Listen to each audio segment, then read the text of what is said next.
자, 오늘 저는 본문의 말씀을 중심으로 끝까지 도우시는 성령님, 끝까지 도우시는 성령님이라는 제목으로 말씀을 같이 나누겠습니다. 서부 아프리카의 코트 디아브루라는 나라를 아시지요? 이 나라에서 사역하고 있었던 어떤 목사님이 기도하는 중에 갑자기 성령께서 마음에 감동을 주시는데 교회의 구조를 셀교회로 바꾸라 하는 음성을 주셨습니다. 그런데 그렇게 한 지 1년 정도 지나자 이제는 성령님께서 교회당에서 예배를 드리는 대신 집에 가서 집에서 셀 예배로 홈셀 예배로만 드리라는 마음에 감동을 주셨습니다. 목사님은 비록 성령님의 음성이었지만 고심하면서 하나님께 물었습니다. 하나님, 어떻게 건물에서 주일 예배 드리기를 포기한단 말입니까? 그렇다면 교회가 교회다워질 수가 있겠습니까?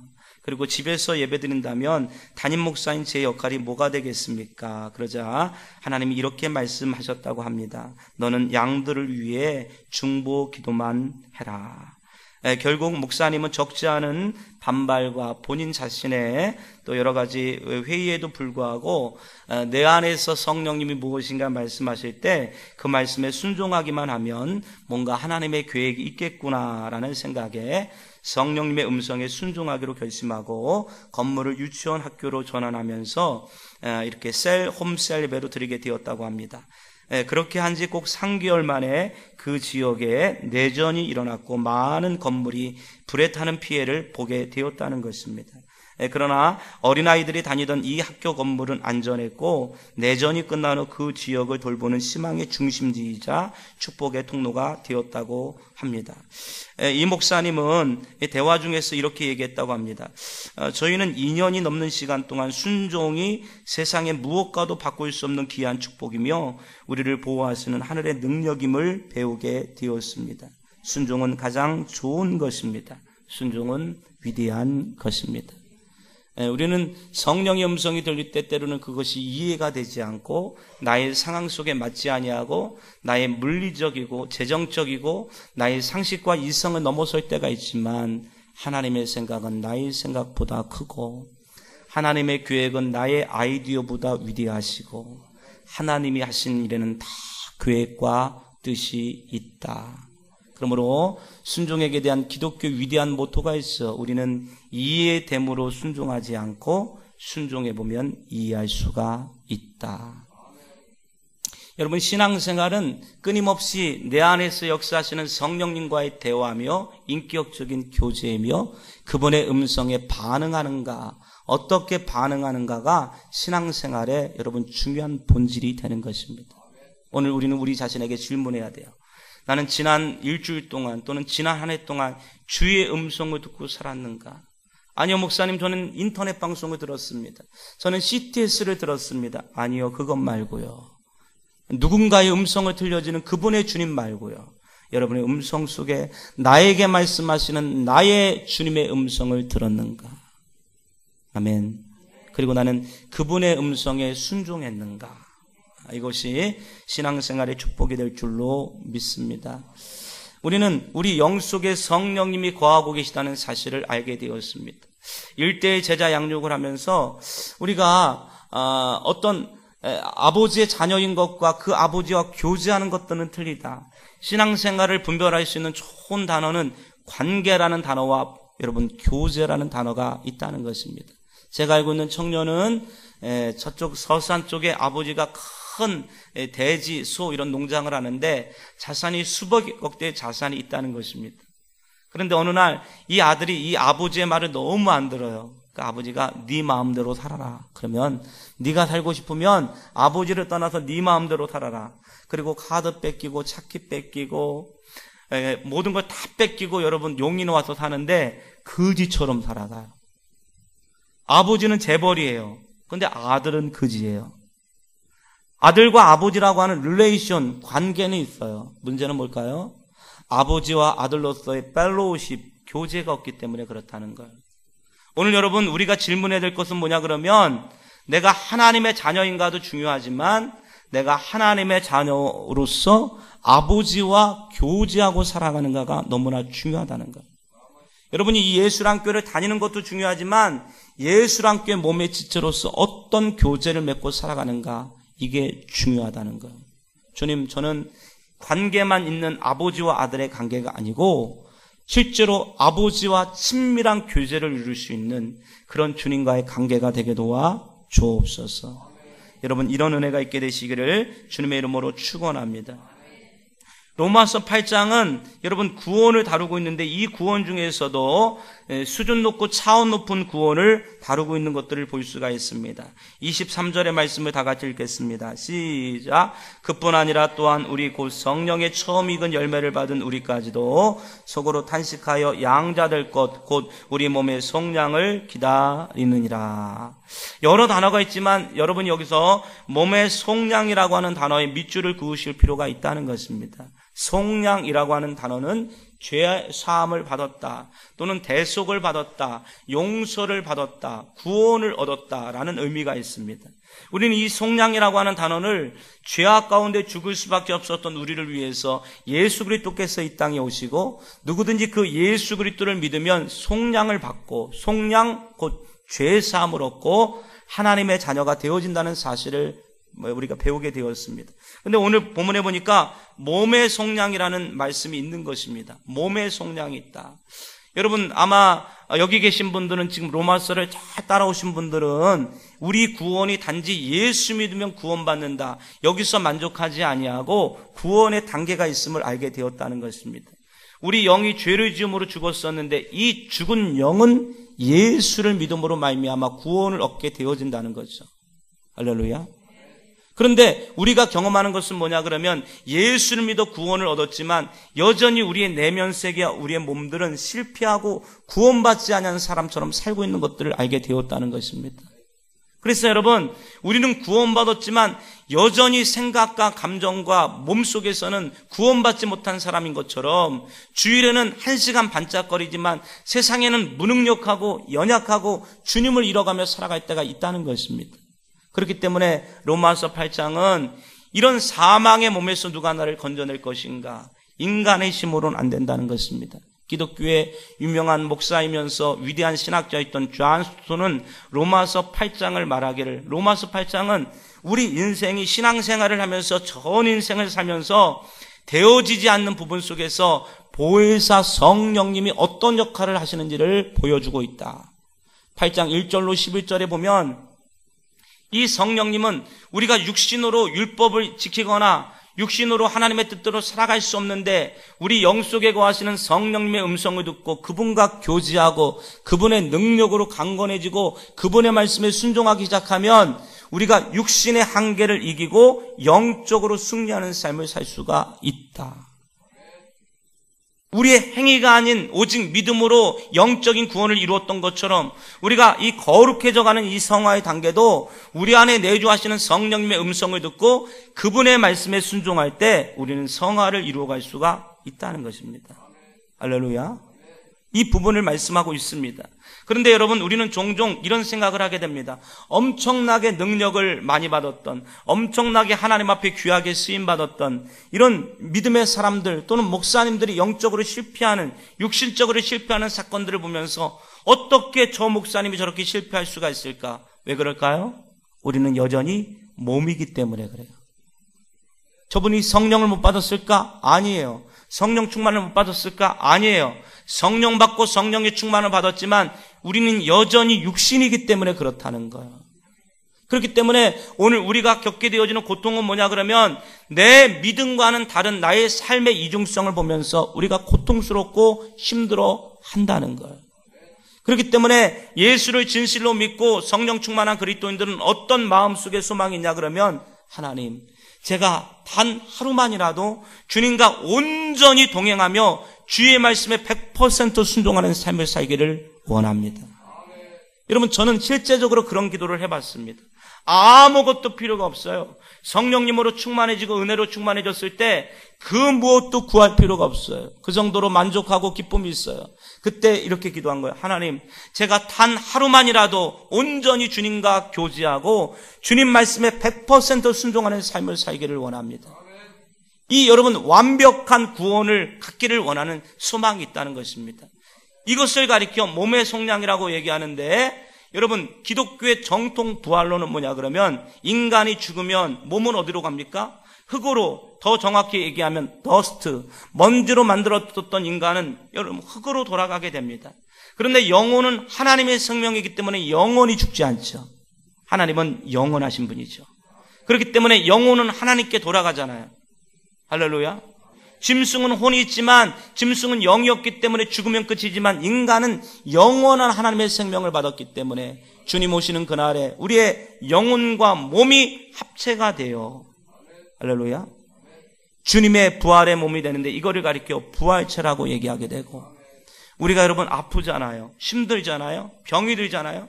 아무리 성령 충만하고 은혜 충만하고 여러분 그래도 조금 지나고 나면 여전히 죄성이 발휘되고 있지 않습니까?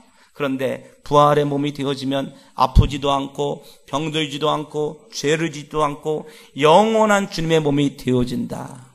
이것을 가리켜 몸의 속량이라고 얘기하고, 빌립보서 3장에 보니까 낫고 천한 몸이 주님의 존귀한 몸이 된다고 말씀하고 있고, 할렐루야. 고린도전서 15장 부활장에는 썩어질 몸이 썩지 아니할 몸을 입겠고, 늙어간다는 얘기는 산화한다는 얘기고 산화한다는 얘기는 썩어간다는 얘기잖아요. 우리가 왜 아플까요? 왜 피부가 처질까요? 썩어가고 있기 때문에 그렇잖아요. 근데 여러분, 우리가 영원한 주님의 몸을 입게 되었을 때 썩지 아니하고 여러분 우리가 영생의 몸을 얻게 되는 줄로 믿습니다. 그렇기 때문에 우리는 어떤 존재일까요? 이미 구원을 받았지만 구원을 이루어가야 되는, 그러므로 바울은 빌립보서 2장 12절에 너희는 두렵고 떨림으로 너희 구원을 이루라. 당신은 세례를 받았습니까? 당신은 교회를 다니고 있습니까? 당신은 예수를 믿고 있습니까? 이 얼마나 추상적이고 무책임한 여러분 고백입니까? 당신은 어느 교회를 다니고 있습니까? 이게 우리의 구원을 설명할 수가 있을까요? 당신은 하나님을 아버지라 부르고 있습니까? 이것이 우리의 영적 생명의 풍성함을 여러분 보장하는 단어가 될까요? 정확히 물어야죠. 당신은 교회에서 어떤 지체의 사명을 감당하고 있습니까? 당신은 하나님 아버지와 어떤 교제를 나누고 있습니까? 당신은 지금 예수를 영접했는데 그 당신 안에 계시는 성령의 음성을 따라 순종하고 있습니까? 당신은 그분의 음성이 들리십니까? 하나님께서는 당신에게 무엇을 요구하고 계십니까? 당신의 삶 속에 빛과 또 선함과 착함의 의로운 열매들이 맺어져 가고 있습니까? 할렐루야. 이런 신앙적인 기준을 성경은 말씀하고 있다는 것입니다. 진리를 알지 못하기 때문에 우리는 진리를 순종할 수가 없다는 것입니다.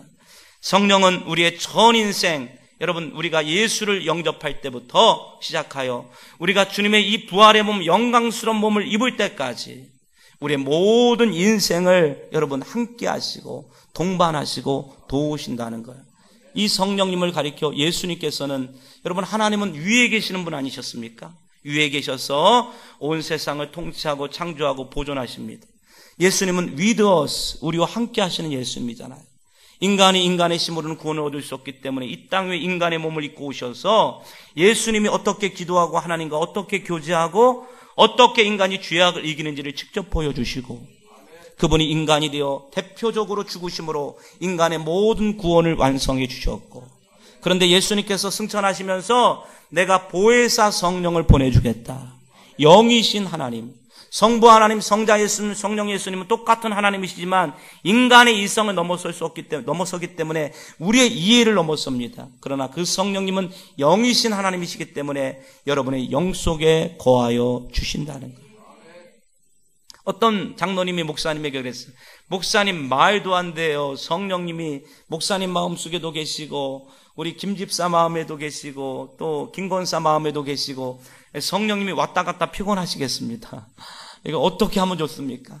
이 목사님이 이 장로님의 질문에 고민을 많이 했어. 이걸 어떻게 설명하면 좋을까? 어느 날 기도하고 여러분 교회 밖으로 나갔습니다. 그랬더니 달이 그렇게 둥실 떴어요.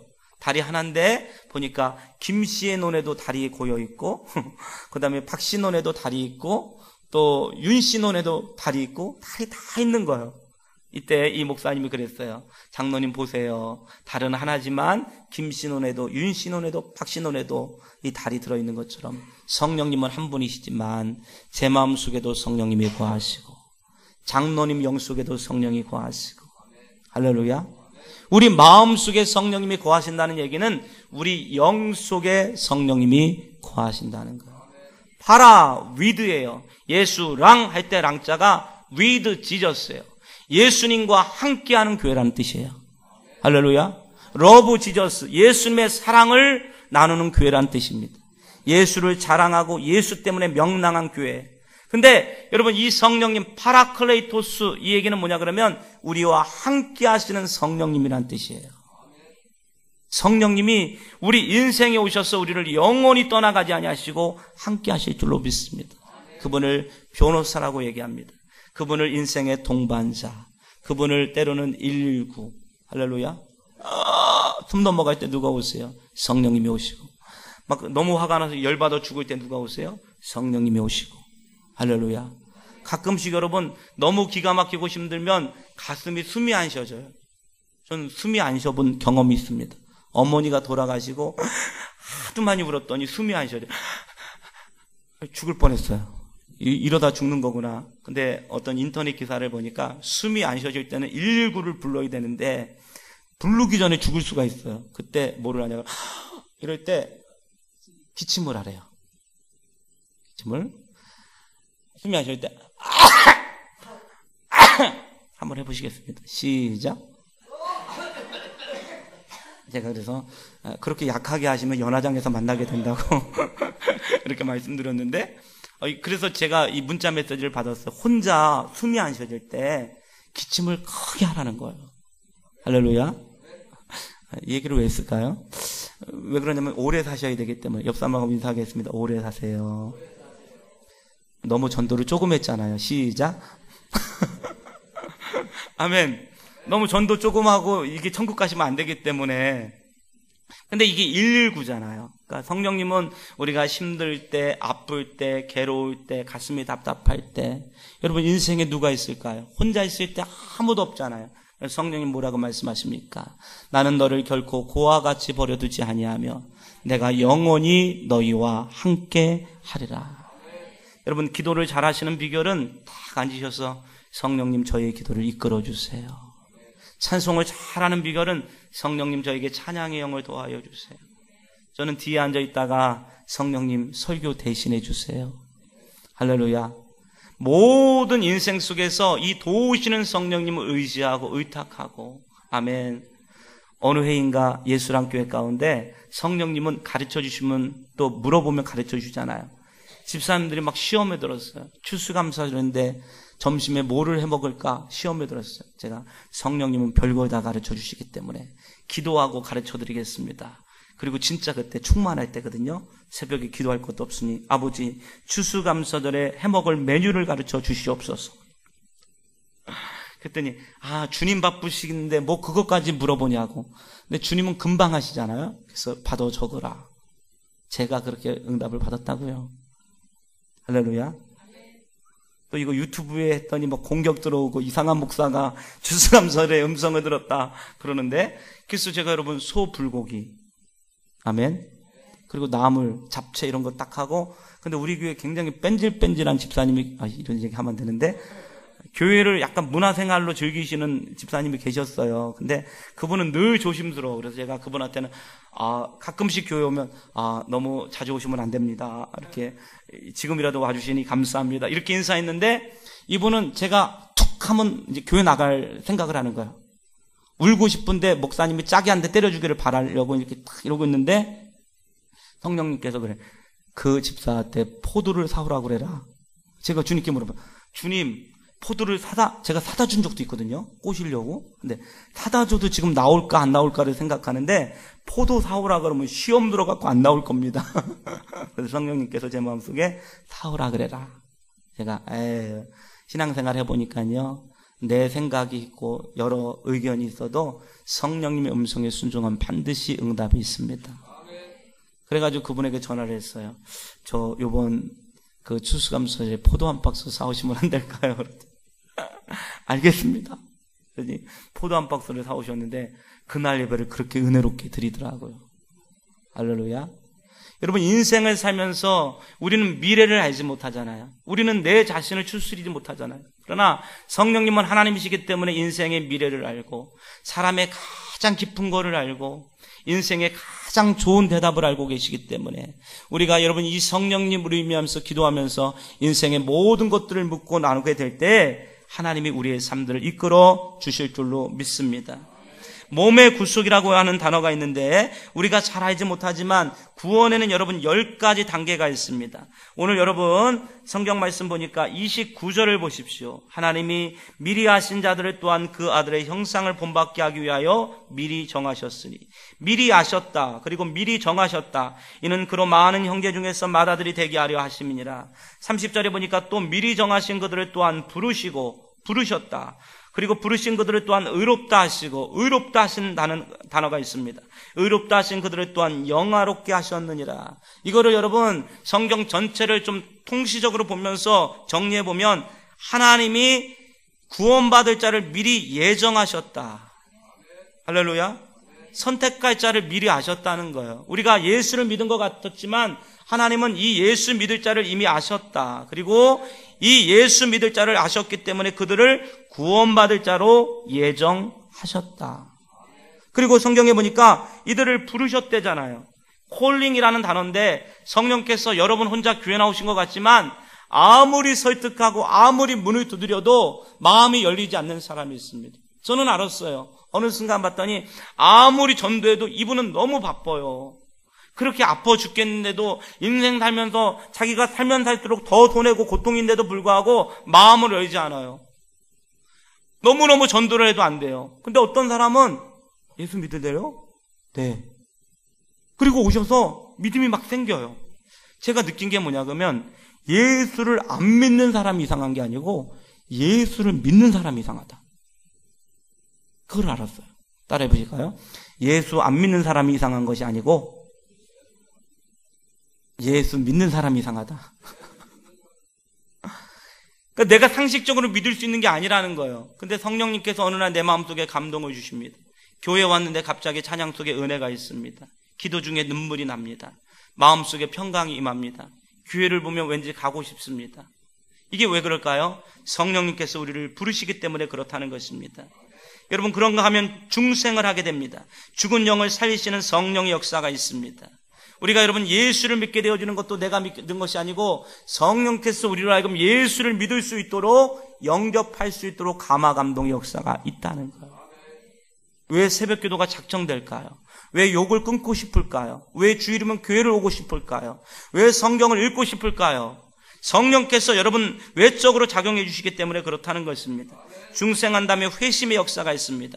이거는 시간적인 순서는 아니지만 회심의 역사는 뭐냐 그러면 인간이 거듭남으로 영이 살아나게 되어지면 성령께서 영이 살아나기 때문에 새로운 삶에 대한 소망과 성향을 주신다는 거예요.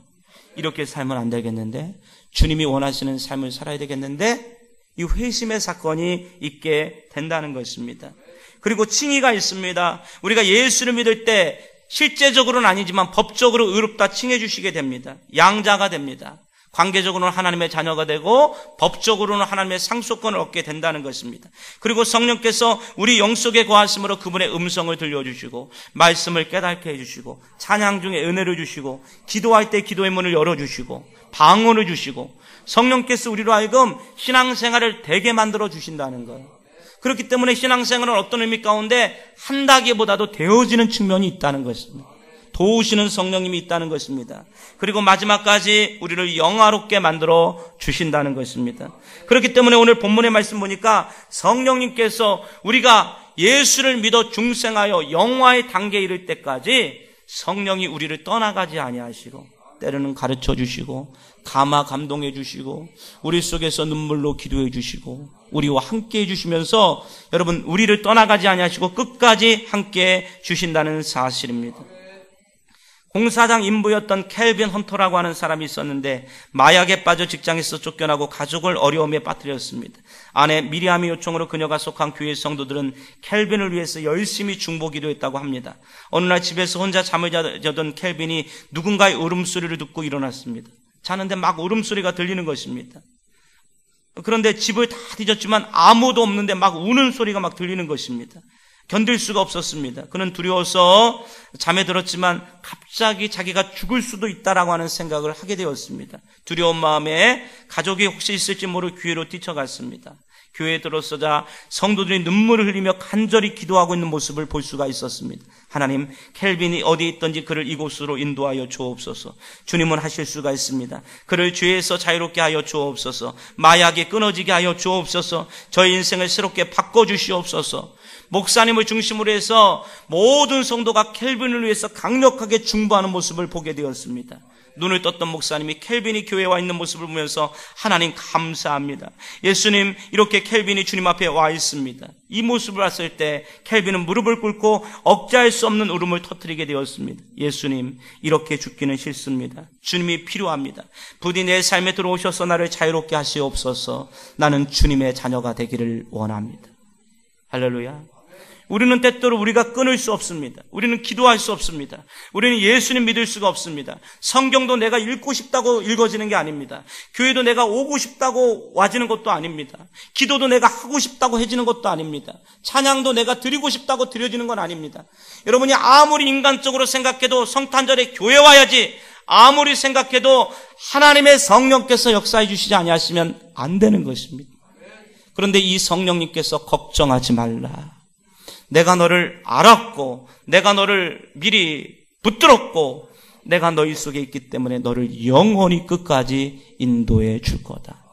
우리는 인간이기 때문에 때로는 좌절할 때도 있고 넘어질 때도 있고 쓰러질 때도 있고 신앙이 떨어질 때도 있고 삶이 싫어질 때도 있지만 중요한 것은 뭐냐 그러면 내 안에 계시는 성령님을 도와야 됩니다. 저는 몇 해 전에 인생의 고비가 있었습니다. 아무것도 눈에 보이지 않았습니다. 성도들에 대한 실망이 있었습니다. 심지어는 내가 목회자로서 정말 적당한 사람일까? 이런 생각을 하면서 울부짖으면서 기도하는데 기도도 안 돼요. 저는 여러분이 왜 기도가 안 되는지 압니다. 찬송도 안 돼요. 저는 찬송이 왜 안 되는지 압니다. 성경도 여러분 전혀 믿어지지 않습니다. 그 몸이 건조한 마음을 압니다. 예전에는 알죠. 예전에 했었지만 지금은 너무나 냉각되어져 있고 너무나 여러분 기계적으로 교회에 오시는 여러분의 마음을 압니다. 기도할 수 없습니다. 기도하는 척 하지만 기도하지 않습니다. 안 되는 거예요. 그래서 저는 죽는 줄 알았어요. 그리고 여러분 강단에 서서 기도하게 되어지는데 기도가 안 돼요. 그때 제가 의지했던 말씀이 뭐냐 그러면 보혜사 성령님이요. 내가 너를 영원히 떠나가지 아니하리라. 내가 너를 도우리라. 저는 한마디의 기도도 못하고 그때부터 이랬어요. 보혜사요. 보혜사요. 보혜사요. 이러다가 보혜사요. 보혜사요. 보혜사요. 나를 도우소서. 나를 구원하소서. 나를 불쌍히 여기소서. 나를 불쌍히 여기소서. 기도가 안 되는 거예요. 이것밖에 기도가 안 되는 거예요. 세상은 나를 다 떠나가지만 성령님은 저를 떠나가지 아니하시고 제 속에 거하셔서 저를 고와 같이 내버려 두지 아니하겠다고 말씀하시지 않았습니까? 기도에 시동이 걸리지 않습니다. 마치 빵꾸가 뚫려진 자동차처럼 하나님 움직이지가 않습니다. 그 자리입니다. 할렐루야. 그러면서 하나님 앞에 눈물로 기도했습니다.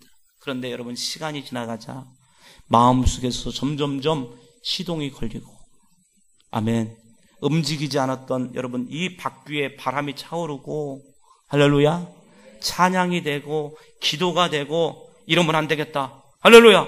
정신을 차려야 되겠다. 등산을 하는 거예요. 등산을 하기 시작하고 인생은 소설보다 재밌다. 정상을 보고 싶으면 고개를 넘어가야 된다. 할렐루야. 성령께서 마음을 주시면서 네가 지금은 실패자요 낭망한 자로 있는 것 같지만 내가 원수의 목전에서 내게 상을 베풀어 주겠다. 이 말씀을 의지하면서 여러분 믿음으로 승리하게 될 줄로 믿습니다. 제가 인생을 소망하는 이유, 제 자신을 바라보면 소망이 없는 것입니다. 사람을 바라볼 때 소망이 없는 것입니다. 저의 의지와 인격을 가지고는 주님을 의지하거나 믿을 수가 없는 것입니다. 그러나 도우시는 성령님이 우리 안에 내주하셔서 그분을 따라가고 그분의 음성에 순종하고 그분의 이름을 부르기 시작하면 회복의 역사가 있고 여러분 몸의 속량, 영화의 단계에 이를 때까지 우리를 도우시고 함께해 주실 줄로 믿습니다. 사랑과 은혜가 많으신 주님, 보혜사 성령님을 우리에게 보내주셔서 우리가 영원한 천국에 가는 그날까지 떠나가지 아니하시고 포기하지 아니하시고 기도를 도우시고 회개를 도우시고 말씀을 깨닫게 하여 주시고 전도의 영을 부어주시고 하나님을 알게 하여 주시며 주의 뜻대로 살아갈 만한 능력을 도하여 주심에 감사합니다. 이 시간 보혜사 성령님을 의지합니다. 주님과의 교제가 회복되어지는 역사가 있게 하여 주옵시고 애통하며 회개할 마음도 주시옵소서. 다시 한번 주님께로 가까이 갈 수 있는 은혜도 부어 주옵소서. 예수님 이름으로 축복 기도 올리옵나이다. 아멘.